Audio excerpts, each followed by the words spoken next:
সন্ধ্যা রাতের জন্য ভাবছি কি খাবো, তাই চটজলদি নিয়ে আসলাম এই বর্গের মরিচ খোলা। চলুন প্রস্তুত প্রণালী শুরু করা যাক। আসসালামু আলাইকুম everyone, welcome to cooking network. আমি এখানে শিং মাছ ধুয়ে কেটে পরিষ্কার করে নিয়েছি। এখন 1 চামচ লবণ, হাফ চামচ হলুদ, আর এখানে আমি রসুন ছাড়া শুধু মরিচটাই বেটে নিয়েছি।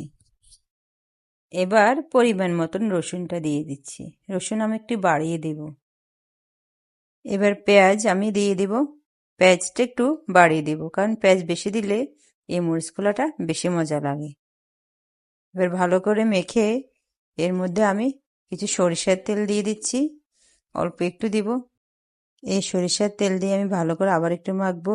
আর এই কলা পাতাটা আমি আগে থেকে একটু ছেঁকে নিয়েছি। এখন এই মাছগুলো আমি কলা পাতার উপর দিয়ে দিব। এই শিং মাছ দিয়ে মরিচ খোলাগুলো ভীষণ মজা লাগে। আর আমি আবারও সরিষার তেল দিয়ে দিচ্ছি। এবার আস্তে আস্তে করে ফোল্ড করে নেব। আমি ঠিক যেভাবে দিচ্ছি এভাবে দিবেন।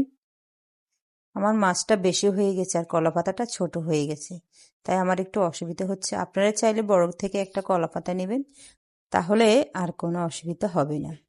এবার আমি ঠিক যেভাবে দিচ্ছি এভাবে একটা তাপায় বসিয়ে দিবেন। আর প্রথমে একটু হাই হিটে রাখবেন, পরে আস্তে আগুনটা একটু কমিয়ে দিবেন।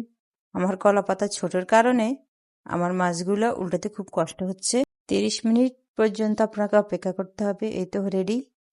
এবার আমি কিছু পান্তা ভাত নিলাম আর কিছু মরিচ খোলা আমি দিয়ে দিচ্ছি। বিশ্বাস করুন, এটা অমৃত।